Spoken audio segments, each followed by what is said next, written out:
महाराष्ट्रातील महिलांना आत्मनिर्भर आणि स्वावलंबी बनवण्यासाठी केंद्र व राज्य सरकारकडून विविध कर्ज योजना राबविल्या जातात. या योजनांचा मुख्य उद्देश महिला उद्योजकता वाढवणे आणि त्या व्यवसायाला आर्थिक सहाय्य देणे हा आहे. अशा प्रकारच्या महिलांना कर्ज देणाऱ्या 3 योजना आता पाहणार आहोत. नमस्कार, मी निलेश. तुम्ही पाहताय GR कॉर्नर मराठी. या योजनांच्या माध्यमातून महिलांना किती लोन दिले जाते व यासाठी अनुदान किती असते, या तिन्ही योजनांची माहिती पुढे सविस्तरपणे पाहूयात. क्रमांक 1 वर असलेली योजना उद्योगिनी योजना. या योजनेमधून महिलांना स्वतःचा व्यवसाय सुरू करण्यासाठी किंवा तो वाढवण्यासाठी तारणमुक्त कर्ज उपलब्ध केले जाते.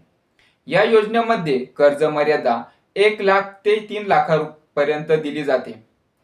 तर व्याजाचा दर आणि अनुदान अपंग, विधवा आणि डायव्हर्स महिलांना व्याजमुक्त कर्ज दिले जाते.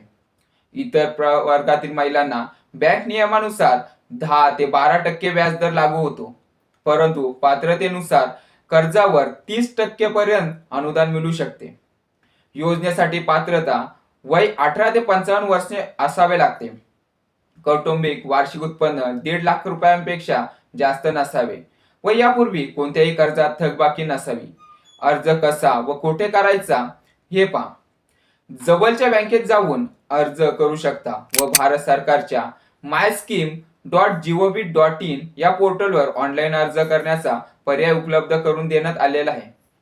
क्रमांक 2 वर असलेली योजना महिला स्वयंसिद्धी व्याज परतावा योजना.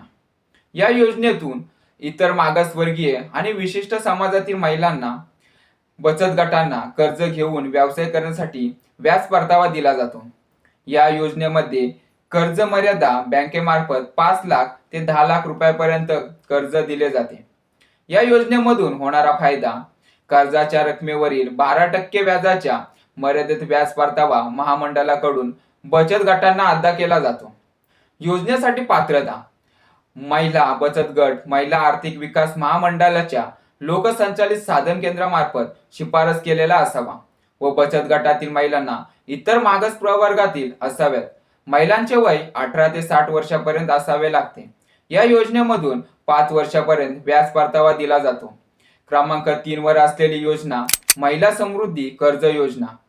या योजनेमधून महिलांना व्यवसाय सुरू करण्यासाठी किंवा वाढवण्यासाठी कमी व्याजदरात कर्ज उपलब्ध करून दिले जाते. या योजनेमध्ये कर्ज मर्यादा 50,000 ते 20 लाख रुपयापर्यंत दिले जाते. यामध्ये व्याजदर फक्त 4%. दर हा अनुसूचित जाती महिलांसाठी असलेल्या राष्ट्रीय अनुसूचित जाती व वित्तीय विकास महामंडळाकडून राबविलेल्या योजनेत 4% असतो. तर इतरांसाठी दरात फरक असू शकतो. तर परतफेडीचा कालावधी 3 वर्षे देण्यात येतो. योजनेसाठी पात्रता: लाभार्थी मागासवर्गीय किंवा अनुसूचित जातीचा असणे आवश्यक आहे. तर ग्रामीण भागासाठी वार्षिक उत्पन्न 98,000 रुपये आणि शहरी भागासाठी 1,20,000 रुपयेपर्यंत असणे आवश्यक आहे.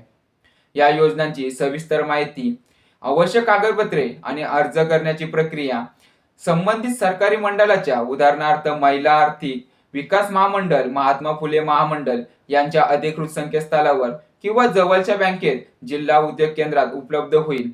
व्हिडिओ महत्त्वपूर्ण वाटला की नाही नक्की कमेंट करून सांगा व जास्तीत जास्त महिलांपर्यंत शेअर करा.